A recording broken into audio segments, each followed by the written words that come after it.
Matthew 4, we've just come out of this Sunday, maybe a bit different like this week compared to other weeks, which have probably felt a bit more heavier for the brain holding everything together.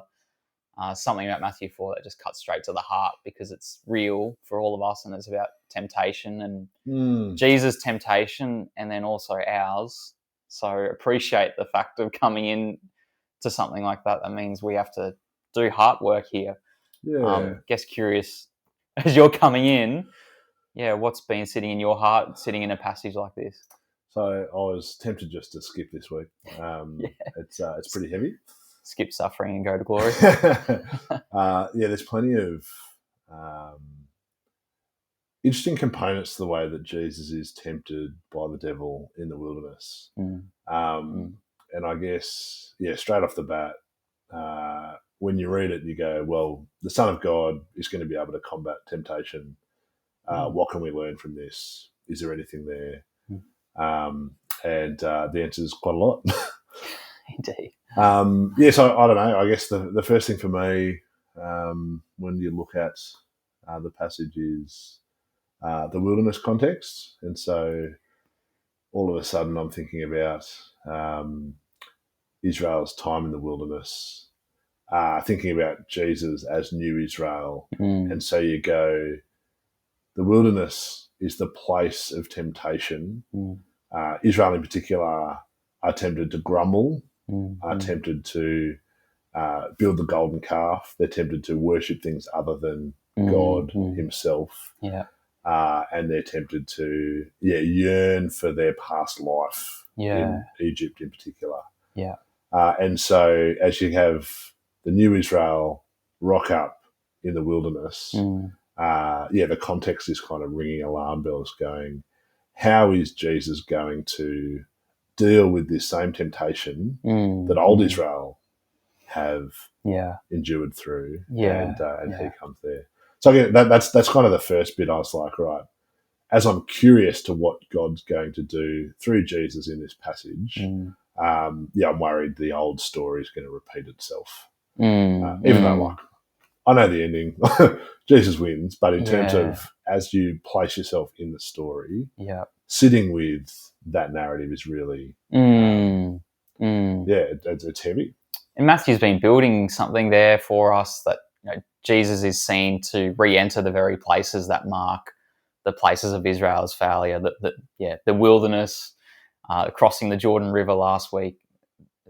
It is helping us to re-enter that story of Israel. This time, Jesus is the one who's repeating the story, but to be faithful and he will not fail. And I think, first temptation is bread. 40 days without food. Hunger is a right response to lack of food. And you go, what's Jesus going to do? How's he going to respond? And I hadn't really put it together before.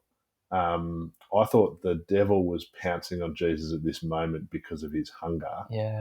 But actually seeing hunger fasting in particular, as preparation for the temptation to come, that interplay is massive.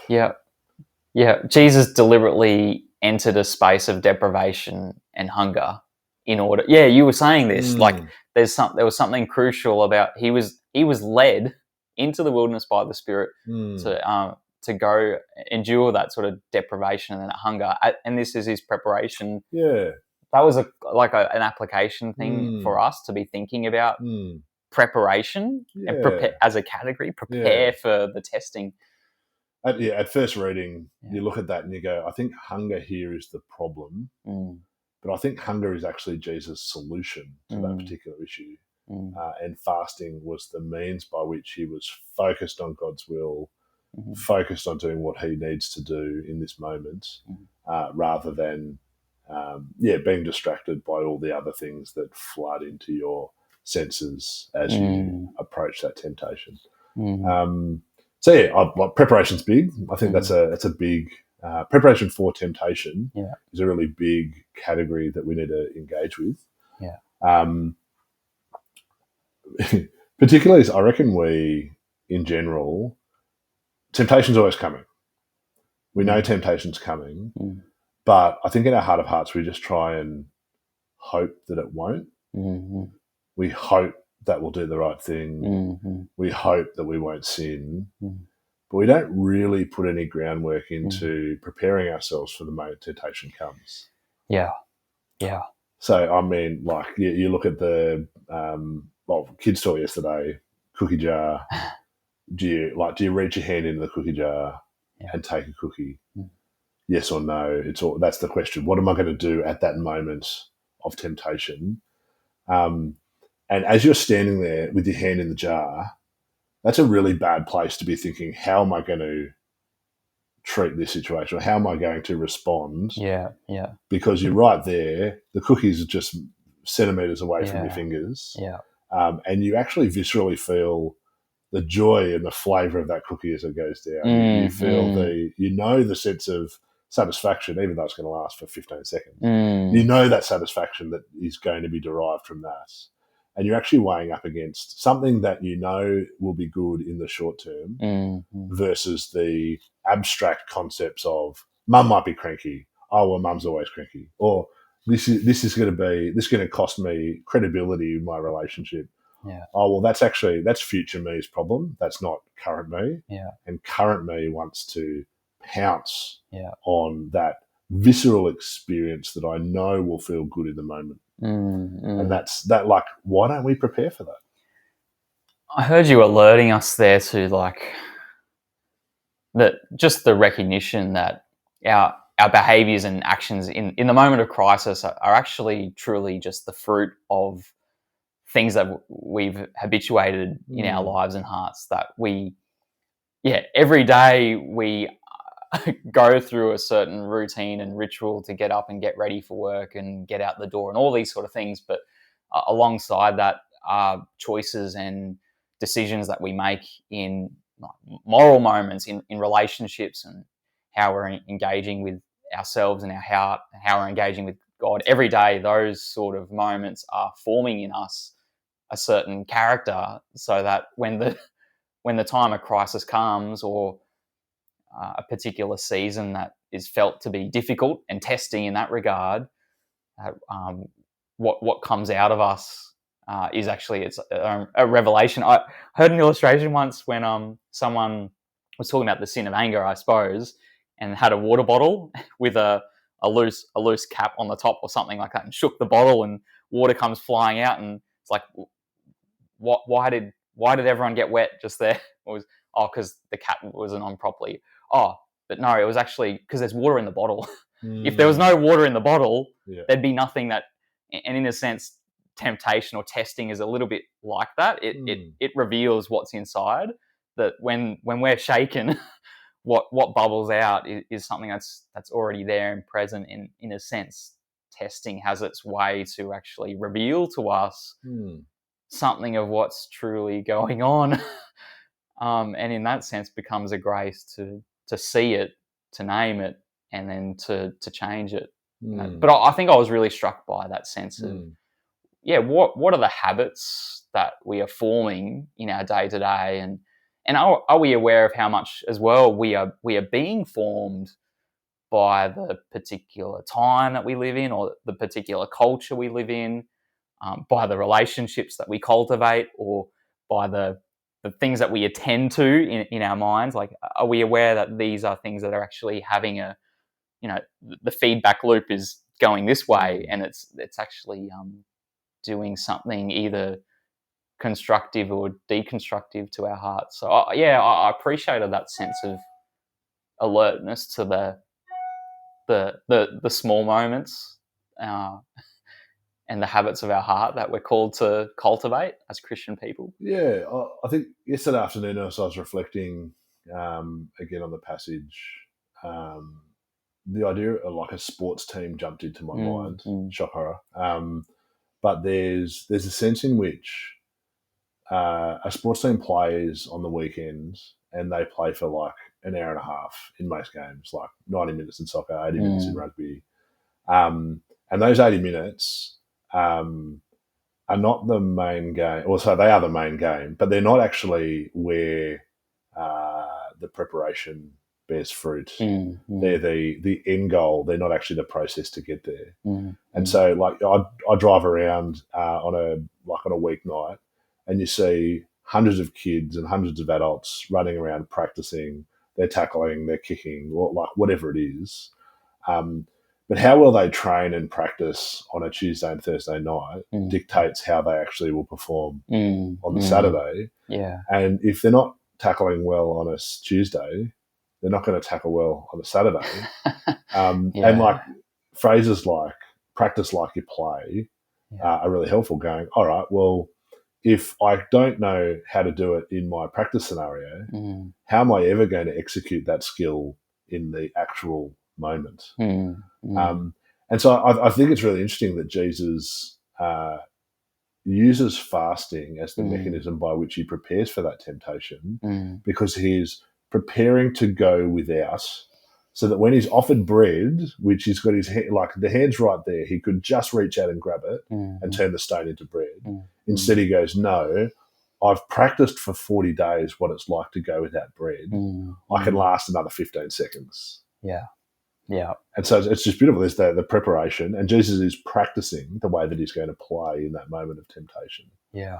And there's something beautiful. Like, and I if I'm being brutally honest, I didn't see that when we're looking at this passage 6 months ago. I haven't seen that before. Yeah. It's just beautiful that God's fresh revelation to me in this particular moment is, preparation is absolutely key. We need to practice. We will play like we practice. And so therefore reverse engineering that is we actually need to practice the way we play. And so in a Christian discipleship sense,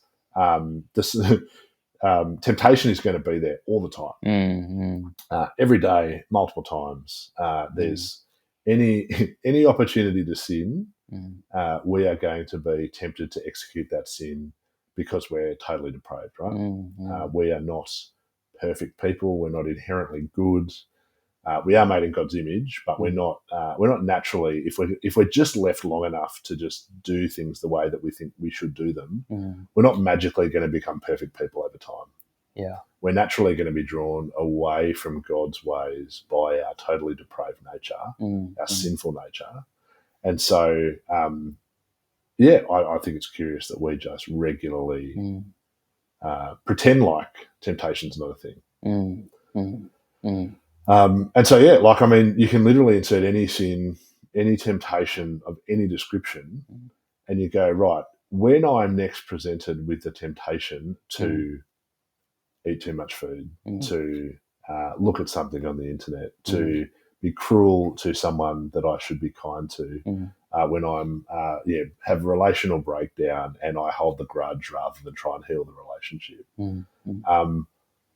Why not take a moment to actually think, what will I do? And not just what will I do by my sinful nature, what would God have me do according to his will?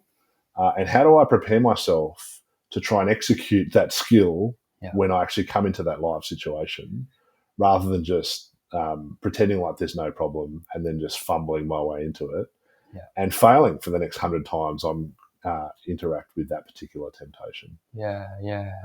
So anyway, I think pause, reflect, and think about your preparation for going into temptation. Makes me think of like when Paul's giving his counsel to Timothy in the letter, and he does give this word to Timothy to say, like, watch over your doctrine and your life. And that's always stuck out to me as quite a significant, that part of our Christian journey and Christian formation is not just our attentiveness to like reading the Bible well, engaging with it well, growing in the knowledge of God, like in Scripture, all of this sort of stuff. But there's a partnering with that goes hand in hand with our own level of self-knowledge and self-awareness. I think becomes a piece in this story as well, that as we're each thinking about the temptations that we particularly face, or the certain trials that enter our lives in different seasons that make just the experience of life hard, part of like part of us engaging well is actually like fostering the kind of relationships that produce self-awareness. So my own experience in my own story is that I didn't bust out of the womb with a very good knowledge of who I am and what I'm like and my tendencies and behaviors, but it's always been the experience of relationships with others, particularly in Christian fellowship with people that I trust enough to speak the truth. And that helps me to cultivate a sense of what I'm like, where I'm likely to mess up and fail, and like how can preparation, like you can't prepare for what you don't know in that sense. And I have experienced in my own journey that we need to have those relationships that help cultivate who we are and who we're becoming. Like I remember a friend of mine in high school that one day, like out of the blue, was like, "Josiah, you're a bit of a doormat, aren't you? Like, do you just let people walk all over you all the time?" And I was just like, where did that come from? And like, funnily enough, that's not the first person that said that, but like encounters like that have become places for me to reflect on. Like, I wonder how that need to accommodate others or that need to appease others plays itself in my relationships. That means I'm just repeating the same sins over and over again. I need relationships that are truth relationships so that I can grow in my doctrine and my life. I think that. Sorry. Oh, just like as you're saying that, you go, we can talk the talk all we like. We can actually think about what we say, what we think, what we feel. It's not enough just to talk the talk. We've got to walk the talk.